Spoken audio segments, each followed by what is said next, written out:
Hello listeners, আসসালামু আলাইকুম। আশা করি সবাই ভালো আছেন। আল্লাহর রহমতেও আপনাদের দোয়া ভালোবাসা আলহামদুলিল্লাহ আমিও খুব ভালো আছি। আজকে যে ঘটনাটা আপনাদের কাছে শেয়ার করব সেটি হচ্ছে সিলেট চা বাগানে ভূতের আক্রমণ। এই গল্পটা এটা কোনো গল্প না, এটা একটা বাস্তব কাহিনী। আমি আমার কাকার মুখে শুনেছি। আমার কাকার নাম হচ্ছে জাফরুল্লাহ চৌধুরী। আমি তার মুখ থেকে যেভাবে শুনেছি ঠিক সেভাবে বলার চেষ্টা করতেছি। আমি তখন যুবক বয়স, আমার বয়স 31 কি 32 হবে, এই মাঝবয়সী একটা লোক।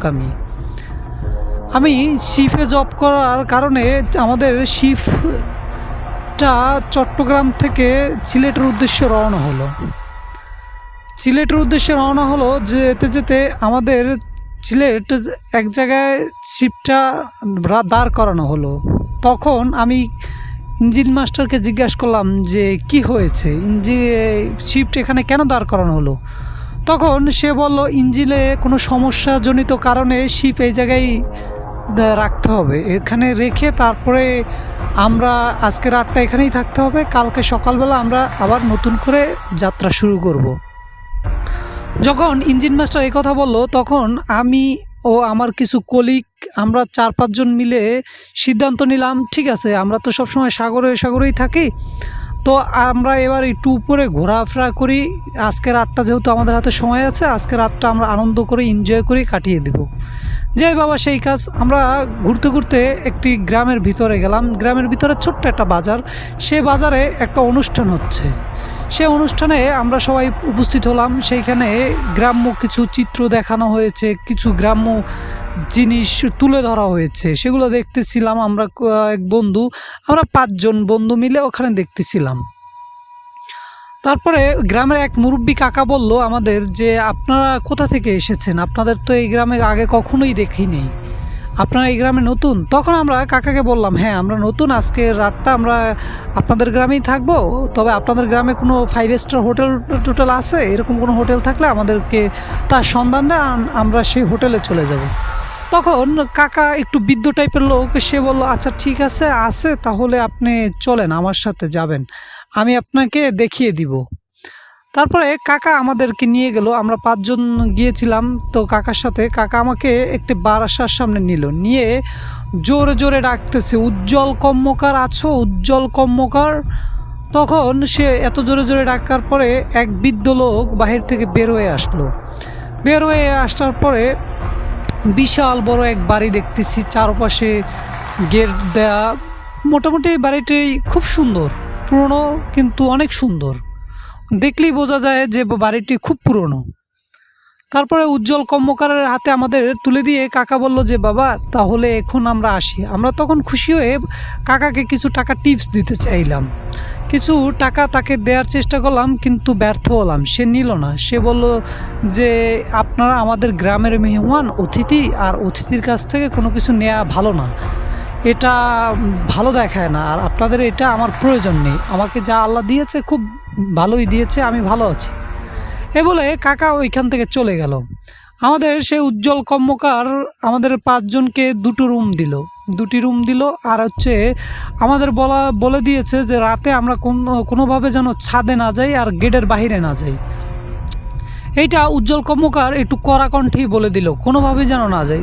তখন আমরা কৌতূহল বসে জিজ্ঞাসা করলাম যে গরমের দিন আমরা ছাদে গিয়ে আড্ডা মারবো, সে আমাদের না বলতেছে কেন, না করতেছে কেন, গেটের বাইরেও যেতে না বলতেছে, কারণ কি? পরে বলল বাবুরা আপনারা এখানে থাকেন, আপনারা রাতে কখনোই গভীর রাতে বাইরে বের হবেন না। তো উনি এই কথা বলার পরে আমরা তার কথার সাথে হ্যামত দিয়ে তারপরে ওইখানে আমরা থাকলাম, রাতে খাওয়া দাওয়া করার পরে আমি একটু সিগারেট খাই। আমি বিশেষ করে ধূমপান না করলে আমার মাথায় কাজ করে না, এরকম একটা পরিস্থিতি। তো আমার সাথে 1 প্যাকেট সিগারেট ছিল। আমার একটা রুমমেট ছিল, ওর নাম হচ্ছে ইব্রাহিম। ওকে আমি বললাম যে ইব্রাহিম তুমি কি আমার সাথে বাইরে বের হবা? তখন ইব্রাহিম বলল যে হ্যাঁ চলো, আমরা তাহলে একটু পায়চারিও করে আসি, রাতে খাবার খেয়েছি, একটু হজমও হবে, দেন তুমি স্মোক করবা। তখন আমার হাতে একটা রেডিও ছিল। আমরা বিশেষ করে রেডিওতে খবর শুনতে খুব পছন্দ করতাম। আমরা বিবিসি নিউজ শোনার খুব পাগল ছিলাম এক প্রকারে বলা যায়। আমি, ইব্রাহিম বিশেষ করে আমরা সবাই বিবিসি নিউজের জন্য অপেক্ষা করতাম যে কখন সেই টাইমটা হবে, কখন বিবিসি নিউজ শুরু হবে। তারপরে ইব্রাহিম, আমি, আমার হাতে একটা বড় টর্চ লাইট ছিল। ইব্রাহিম আমি সিগারেট খেতে খেতে বাসার বাইরে বের হয়ে আসলাম। বের হয়ে এসে দেখি এত সুন্দর পরিবেশ আর এত সুন্দর আবহাওয়া দেখে আমরা আর বসে বাসার ভিতরে থাকতে পারলাম না। তখন গেটের বাইরে বের হলাম। গেটের বাইরে বের হয়ে একটু রাস্তায় পায়চারি করতেছি আমি ও ইব্রাহিম আর আমি একসাথে হাঁটতেছি। তো হাঁটতে হাঁটতে বেশ কিছুটা দূরে গেলাম। কিছুটা দূরে গিয়ে দেখি কি সুন্দর চা বাগান, মানে চা বাগানটা এতই সুন্দর দেখা যাচ্ছে যে আমরা দুজনেই সিদ্ধান্ত নিলাম যে আমরা চা বাগানের ভিতরের রাস্তা দিয়ে হেঁটে যাব। চা বাগানের পরিবেশটাও আমরা ফিল করতে পারবো, এর আনন্দটাও নিতে পারবো, সাথে হচ্ছে আমরা ওইখান থেকে বাসায় চলে যাব। তখন যেই বাবা সেই কাজ, ইব্রাহিমও আমি একসাথে আসতেছিলাম। তো কিছুটা দূরে যাওয়ার পরে ইব্রাহিম কেন যেন পিছনে পড়লো। পিছনে পড়ার পরে ইব্রাহিম বলছে যে বন্ধু, আমার হচ্ছে একটু পেটে কামড় দিছে, আমি একটু ওয়াশরুম ইউজ করব। তখন ইব্রাহিম এই কথা বলার পরে আমি বললাম আচ্ছা ঠিক আছে, তাহলে তুমি এখানেই ওয়াশরুম ইউজ করো, আমি একটু দূরে দাঁড়িয়ে আছি। দূরে দাঁড়িয়ে দাঁড়িয়ে আমি সিগারেট ধূমপান করতেছিলাম, আমি সিগারেট খাচ্ছিলাম। কিছুক্ষণ পরে ইব্রাহিম আসলো মনে হলো। তখন আমি ও ইব্রাহিম হাঁটতেছি, চা বাগানের ভিতর থেকে হাঁটতেছি। আমি নানান রকম কথা বলতেছি, অনেক কথা বলতেছি, জিজ্ঞাসা করতেছি, কিন্তু ইব্রাহিম কোনো কথার উত্তর দিচ্ছে না। শুধু হ্যাঁ না, হ্যাঁ না, হুম হুম এরকম মানে শব্দ করে যাচ্ছে, কিন্তু ও প্রপারলি কোনো কিছুই বলতেছে না আমাকে, বা আমার সাথে কথা বলতেছে না। তারপরে হাঁটতে হাঁটতে আমরা দুজনে চা বাগানের ভিতরে চলে আসলাম, একদম ভিতরে। ভিতরে আসার পরে আমি অনুভব করতেছি ইব্রাহিম আমার ঠিক 3-4 হাত পিছনে পিছনে হাঁটতেছে। কিন্তু মানুষ সাধারণত হাঁটলে কেমন একটা আঁকাবাঁকা হয়ে হাঁটে, কিন্তু ও মনে হচ্ছে ঠিক 4 আঙ্গুল কি 5 আঙ্গুল উপরে হাওয়ায় ভাসতেছে, ভেসে ভেসে আমার পিছন পিছন আসতেছে।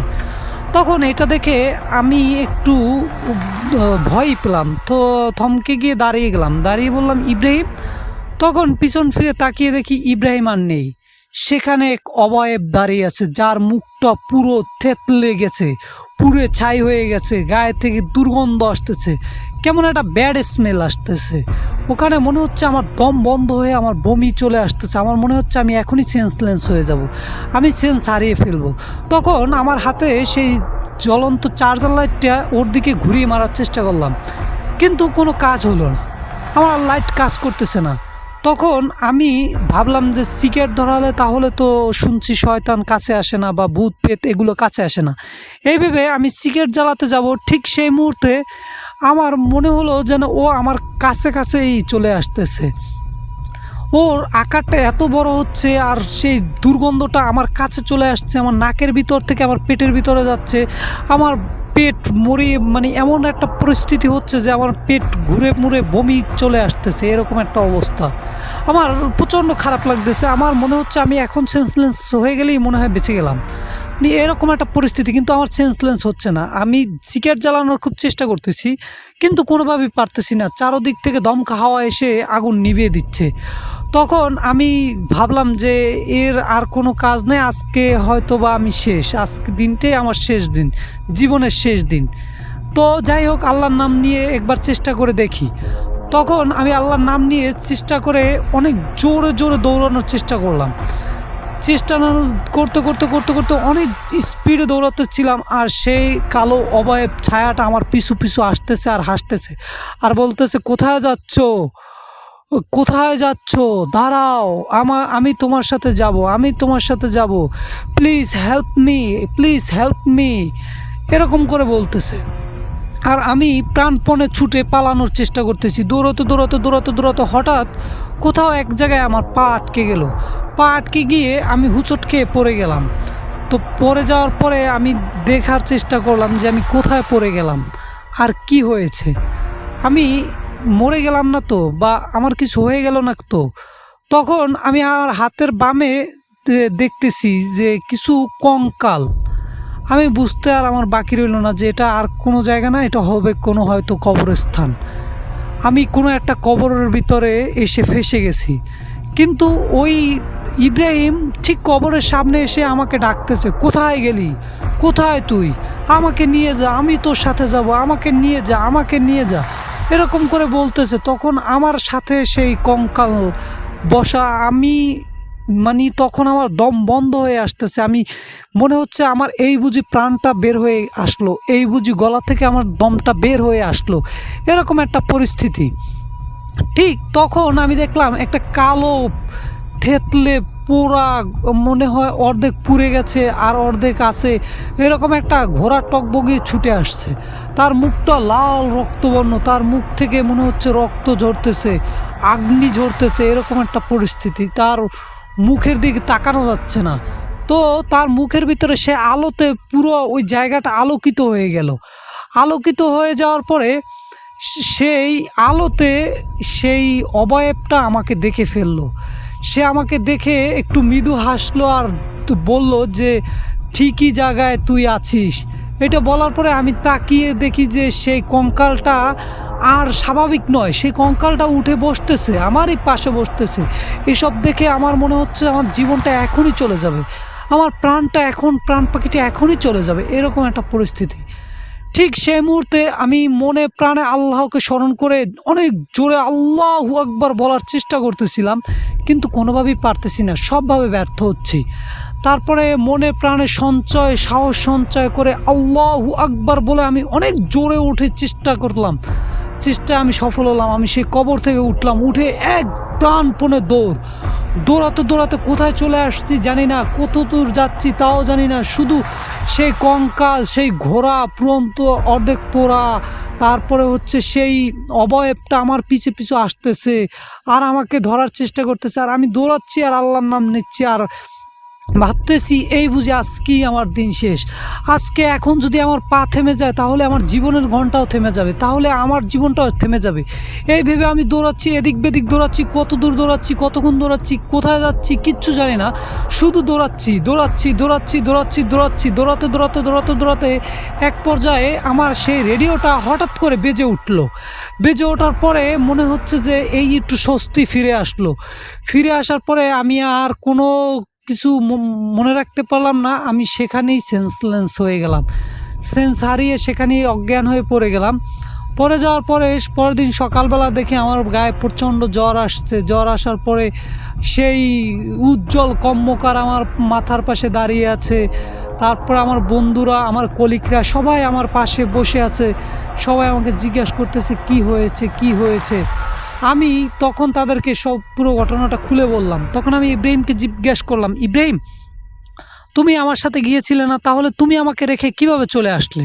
আর তুমি চলে আসছো তারপর আবার গিয়ে কিভাবে এরকম ভূতে পরিণত হলে? তখন ইব্রাহিম বলল যে আমার তো পেটে কামড় দিছিল, দেওয়ার পরে তো আমি বাসায় চলে আসছি। বাসায় এসে আমি তোমাকে খুঁজেছি, আমি খুঁজতে খুঁজতে সেই পথে অনেক দূর গেছি, তোমার নাম ধরে বহুবার ডেকেছি কিন্তু তোমাকে পাইনি। সেই জন্য আবার আমি বাসায় চলে আসছি। বাসায় চলে এসে যখন তোমাকে দেখতে পাইনি তখন আমি উজ্জ্বল কাকাকে নিয়ে তোমাকে খুঁজতে বের হলাম। খুঁজতে খুঁজতে খুঁজতে খুঁজতে শেষমেশ আমি তোমাকে একটি পুরনো কবরস্থানে খুঁজে পেলাম। যে কবরস্থানে হচ্ছে কবরটা ভাঙা, অর্ধ ভাঙা, আর সেই কবরের পাশে তুমি পড়ে আছো আর কবরের ভিতরে একটি নরকঙ্কাল। সেটা দেখে আমরা আর বুঝতে বাকি রইল না যে তুমি হয়তো বা এই কঙ্কালটা দেখে ভয় পেয়ে এখানেই সেন্সলেস হয়ে গেছো। অজ্ঞান হওয়ার কারণ হচ্ছে এই কঙ্কালটা। এইটা ভেবে আমি তোমাকে নিয়ে আসলাম। তখন আমি উজ্জ্বল কর্মকার আর আমার বন্ধুকে সাথে নিয়ে, আমার কলিগদের সাথে নিয়ে বললাম যে আমাকে কোথায় পেয়েছো, আমাকে সেখানে নিয়ে যাও। তখন তারা আমাকে সেখানে নিয়ে গেল।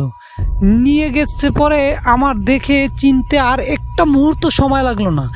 এই তো সেই কবর, এই তো এইখানেই তো আমি রাতে এসে পড়েছিলাম, এই কবরের ভিতরেই তো ঢুকেছিলাম।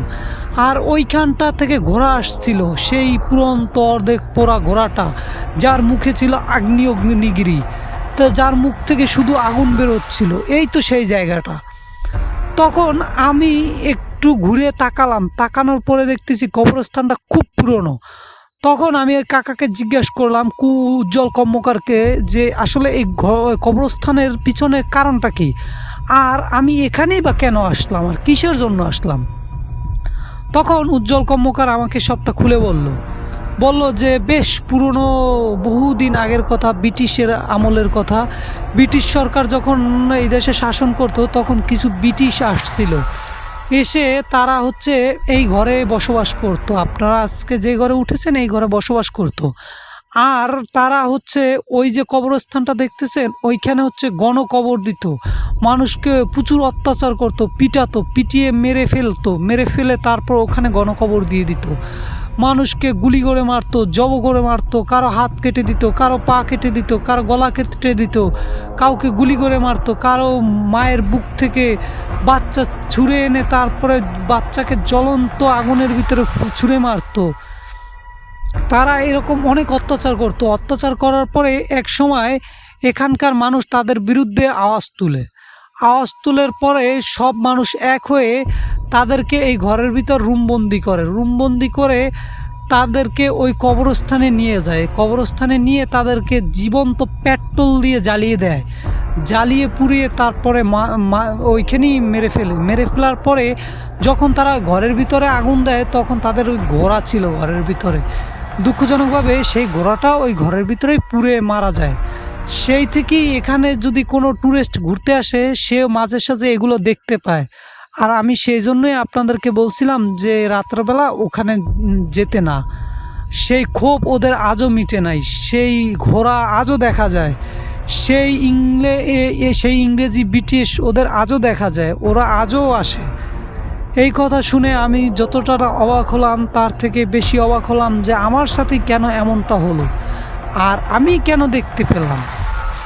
সে যাই হোক, আমার জীবনে এটা ছিল সবথেকে ভয়ঙ্কর একটি ঘটনা যেটা আমার লাইফে ঘটে গেছে। আর এটাই খুবই একদম সত্যি একটা ঘটনা। যদি বিশ্বাস করে না করাটা আপনার ব্যাপার, সেটা আপনাদের বিষয়, বিশ্বাস করা না করাটা। কাকার মুখ থেকে আমি যেভাবে শুনেছি ঠিক সেভাবে বলার চেষ্টা করতেছি। ভালো থাকবেন প্রিয় লিসেনার্স, আসসালামু আলাইকুম। আবার দেখা হবে অন্য কোনো গল্পে।